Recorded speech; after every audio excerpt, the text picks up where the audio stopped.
नमस्कार दोस्तों, मैं हूँ अर्चना शुक्ला और भजन लोकगीत चैनल से आप सभी का बहुत-बहुत स्वागत करती हूँ। ब्राह्मण जाति को श्रेष्ठ क्यों माना जाता है? आज की वीडियो में हम लोग यही चर्चा करेंगे।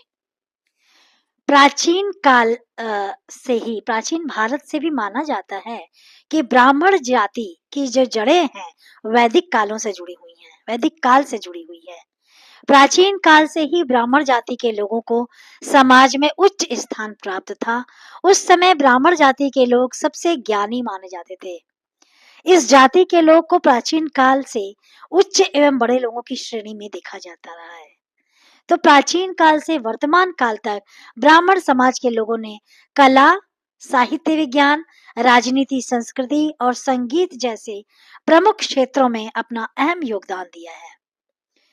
और प्राचीन भारत से आधुनिक भारत तक ब्राह्मण समाज में अनेक महान व्यक्तियों एवं महान आत्माओं ने जन्म दिया, जिनमें परशुराम, चाणक्य, बाल गंगाधर तिलक आदि प्रमुख थे। व्यवहारिक रूप से देखा जाए तो व्यवहारिक दृष्टि से ब्राह्मण काफी सरल होते थे। शराब और कोई भी मतलब इस तरह का सेवन नहीं करते थे। ये धर्म के विरुद्ध माना जाता था।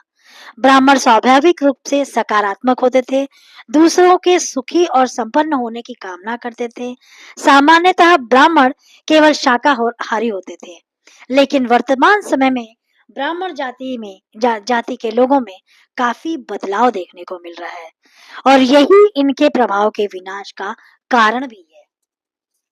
ब्राह्मण समाज के लोगों की जो पारंपरिक दिनचर्या थी ना, जो दिनचर्या और व्यवहारिक स्थिति थी, वह अपने आप से एक आदर्श दिनचर्या थी। लेकिन वर्तमान समय में पारंपरिक दिनचर्या में काफी बदलाव देखने को मिल रहा है और पारंपरिक दिनचर्या के अनुसार हिंदू ब्राह्मण अपनी धारणा और धर्म आचरण को महत्व देते थे। ठीक है। और यह दिनचर्या कुछ इस प्रकार थी कि सुबह जल्दी उठकर स्नान करना, संध्या वंदन करना, व्रत उपासना करना, ये सब उनके नेचर में था। तो ब्राह्मणों की निडर होने की वजह भी यही थी पहले। मेरी समझ से अब ब्राह्मण बनने का हकदार वही व्यक्ति हो सकता है जिसने सूर्य को साथ लिया हो, सूर्य के मर्म को जान लिया हो। सूर्य क्या सिर्फ वरुण ही है?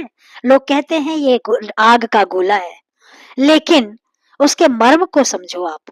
वह प्रत्यक्ष देवता है। बाकी देवताओं की तो सिर्फ हम कल्पना करते हैं कि ऐसा मुकुट होगा, ऐसा मुंह होगा, ऐसा पैर होगा, लेकिन सूर्य स्रोत तो रोज देखता है। वह प्रत्यक्ष देवता है जो कि हमको जीवन देता है, हमको प्रकाश देता है, प्रेरणा देता है। उनको न तो यह चिंता है कि उनके रास्ते में पहाड़ आते हैं, समूह जाते हैं, कोई अपना कोई बेगाना, समान रूप से सबको देखना होता है।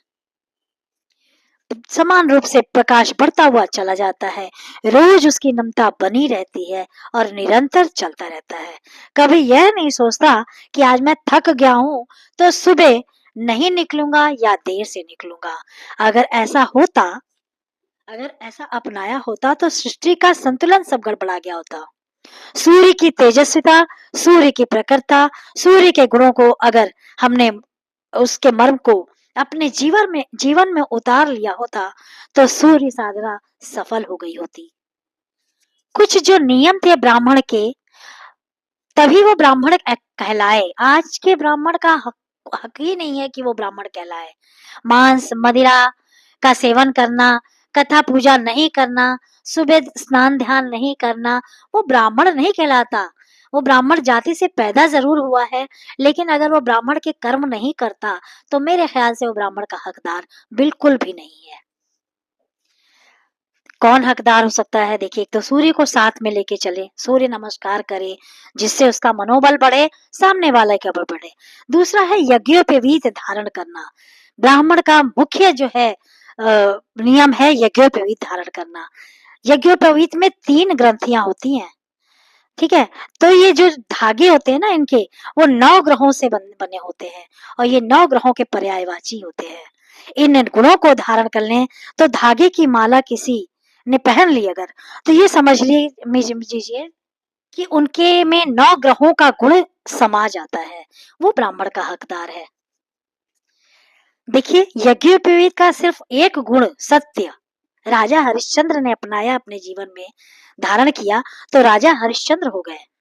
अहिंसा का उद्धार किया था महात्मा गांधी ने तो सारे ब्रिटिश हुकूमत से लड़ पड़े थे और देश को आजाद करा लिया था। इसके बाद मुरली बाबू अगला जो है चरण, तो ये कुछ नियम होते थे जो ब्राह्मण के हकदार होते थे। वो लोग ये नियम करते थे, इसीलिए वो ब्राह्मण कहलाते थे। ब्राह्मण ज्ञानी होने के बावजूद अपने हाथ में स्वेच्छा से भिक्षा का पात्र पकड़ रखा था। यह बतलाता है कि ब्राह्मण का ज्ञान बिकाऊ नहीं है, वह किसी स्थिति के लिए पहले से ही तैयार है। यदि वह किसी पर कृपा करने आ जाए तो उस व्यक्ति को बहुत ऊंचाई तक पहुंचा सकता है। ब्राह्मण और राष्ट्रभक्त नस्ल ही ऐसे हैं, इसमें इतिहास में अनेकों बार भारत के राष्ट्रद्रोहियों का सर्वनाश कर राष्ट्र को बचाए हैं। और इसके साथ ही एक दूसरा सत्य यह भी है कि जब भी राष्ट्र में ब्राह्मणों का अपमान हुआ है, तब तब राष्ट्र का पतन स्वतः ही आरंभ हो गया है। ब्राह्मण शास्त्र और शस्त्र दोनों का ज्ञाता है, सदैव समाज के निम्न तक आर्थिक स्तर पर जीने के लिए वो तैयार रहता है, अपने सर्वस्व त्यागने को भी तैयार रहता है। और इसी का परिणाम है कि यदि कभी ज्ञान की आवश्यकता हो ना, तो ब्राह्मण प्रकांडी ज्ञानी होता है। यदि युद्ध की आवश्यकता हो तो ब्राह्मण श्रेष्ठ योद्धा है। इस सब के साथ ही विपरीत आर्थिक परिस्थितियों में वे पहले से ही हाथ में भिक्षा का कटोरा लिए हुए समाज के निम्नतम स्तर पर जीने के लिए तैयार है।